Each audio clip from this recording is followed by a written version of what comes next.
Good morning students. आज ये class 8 का अपना chapter number second nutrition in animals. तो हम न्यूट्रिशन इन प्लांट्स तो सीख चुके हैं, अब न्यूट्रिशन इन एनिमल्स के बारे में हम सीखना है।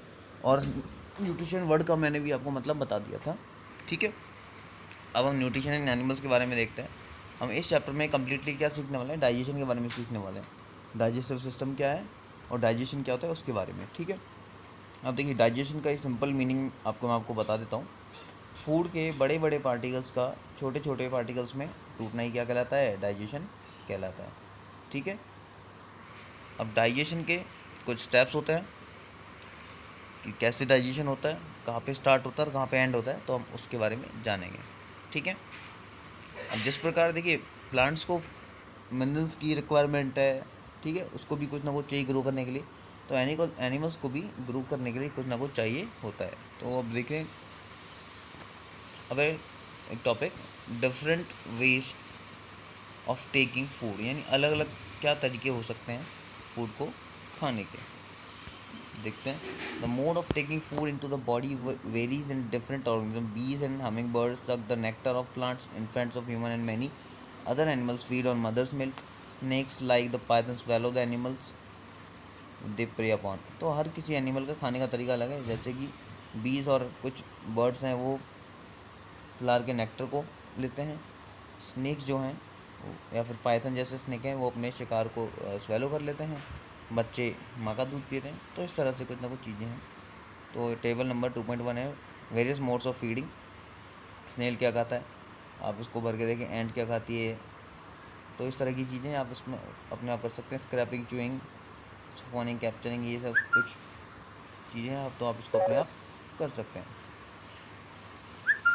अब देखें, एक अमेजिंग फैक्ट है, star fish feeds on animals covered by hard shells of calcium carbonate. यानी कि स्टार फिश ऐसे एनिमल्स को खाती है जिनके शेल्स हार्ड होते हैं, ठीक है, वो कैल्शियम कार्बोनेट से बने होते हैं। तो ये एक फैक्ट है। और स्टार फिश खुद इतनी हार्ड नहीं होती, उसकी बॉडी काफ़ी सॉफ्ट होती है। स्टार फिश की जो बॉडी वो कैसे होती है, सॉफ्ट होती है, लेकिन वो हार्ड शेल वाले एनिमल्स सबको खा जाती है, ठीक है। आगे, the starfish pops out its stomach through its mouth to eat the soft animal inside the shell. ये क्या करती है, अपने माउथ से स्टमक को बाहर निकालती है और उसको खा जाती है, बॉडी के अंदर ले जाती है।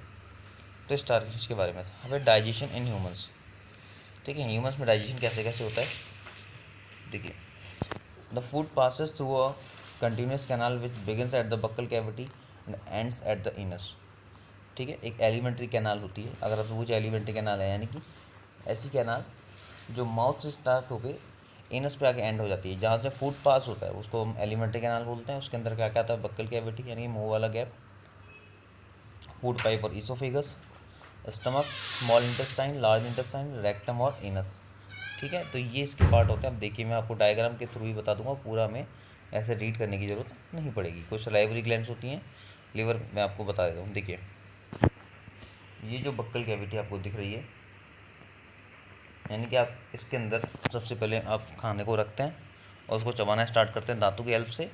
और जो सलाइवरी ग्लैंड्स हैं उसमें सलाइवा मिला देती हैं। इससे खाना कैसा होता है, चिकना होता है या फिर लुगदी नुमा हो जाता है, ठीक है। फिर आप क्या करते हैं, ईसोफेगस यानी फूड पाइप के थ्रू उस खाने को निगलने की कोशिश करते हैं। ईसोफेगस के अंदर की एक मूवमेंट होती है, इसको हम बोलते हैं पेरिस्टैलिक मूवमेंट, जिसकी वजह से ईसोफेगस सिकुड़ता है, चौड़ता है, सिकुड़ता है, चौड़ता है, कॉन्ट्रैक्ट होता है और रिफ्लेक्स होता है, ठीक है। वो धीरे धीरे धीरे इस स्टमक वाले पोर्शन में आ जाता है। अब स्टमक में आ जाता है, स्टमक में क्या होता है, HCl एक गैस्ट्रिक जूस होता है, वो निकाला जाता है। वो क्या करता है, उस फूड को 30% डाइजेस्ट करने का काम करेगा। आपका जो फूड है वो कम्प्लीटली डाइजेस्ट स्टमक में नहीं होता, वो 30% ही डाइजेस्ट होगा। और एसिल क्या करता है, कोई बाहर से कोई बैक्टीरिया वगैरह आ गया उसको भी मारने का काम करेगा, ठीक है। अब जो वो फूड है वो बढ़ता हुआ आगे जाता है आपका स्मॉल इंटेस्टाइन में। स्मॉल इंटेस्टाइन में फूड का कम्प्लीटली ब्रेक डाउन हो जाएगा और फूड के अंदर जो अच्छी चीज़ें हैं, प्रोटीन, कार्बोहाइड्रेट वगैरह वगैरह, फैट्स, उन सब चीज़ों को वहाँ से ऑब्जॉर्व कर लिया जाता है। अब फूड जाएगा आपका लार्ज इंटेस्टाइन में। लार्ज इंटेस्टाइन में क्या, तो वाटर वाले सब्सटेंस, सॉल्ट वगैरह, वो सारे के सारे वहाँ से स्टोर कर ली जाती हैं। फिर वो जाता है रेक्टम में, रेक्टम से एनस में, और फिर वो बॉडी के बाहर निकाल दिया जाता है, ठीक है। अभी लीवर लीवर और पेंक्रियास वगैरह देखिए क्या करते हैं। लीवर के नीचे एक छोटी सी ग्लैंड होती है, वो गॉल ब्लैडर होती है, वो फैट्स को डाइजेस्ट करने के काम आती है, वो फैट्स को डाइजेस्ट करने के काम आती है। दूसरा होता है पैंक्रियाज। ये क्या करते हैं, ये शुगर वगैरह, प्रोटीन वगैरह, इनको डाइजेस्ट करने का काम आता है पैंक्रियाटिक जूस बाहर निकाल करके। तो ये आपको कंप्लीट क्या है, एक डाइजेस्टिव सिस्टम का मैंने आपको ट्यूर करवा दी है, आप इसको पढ़ेंगे। अगर आप इसको डायग्राम के थ्रू पढ़ेंगे तो आप इसको ईजिली कर पाएंगे। ठीक है, तो ये आपका था डाइजेस्टिव सिस्टम। अब हमें इसकी रीड करने की नीड इतनी है नहीं। फिर हम बात करते हैं टीथ के बारे में। देखिए टीथ दो तरह के हैं, एक तो परमानेंट टीथ होते हैं। देखिए परमानेंट टीथ कौन से होते हैं, जो एक बार आपके आ जाते हैं, यानी कि आ जाते हैं और बहुत सालों तक रहते हैं। एक आपके होते हैं टेम्परेरी टीथ। टेम्परेरी आपके बचपन में आते हैं, ठीक है। टेम्परेरी टीथ कुछ सालों तक रहते हैं, 10-12 साल की एज तक रहते हैं, फिर वो टूटने लग जाते हैं, फिर परमानेंट टीथ आ जाते हैं। ठीक है, तो इन टीथ्स के नेम हैं इंसीजर, कैनाइन, प्रीमोलर और मोलर।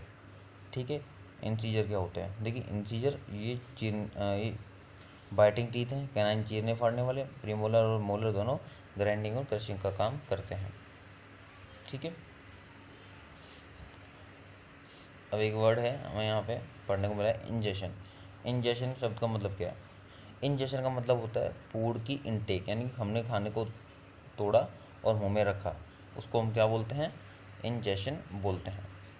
ठीक है, अभी आज के लिए इतना ही, बाकी का हम बाद में पढ़ते हैं।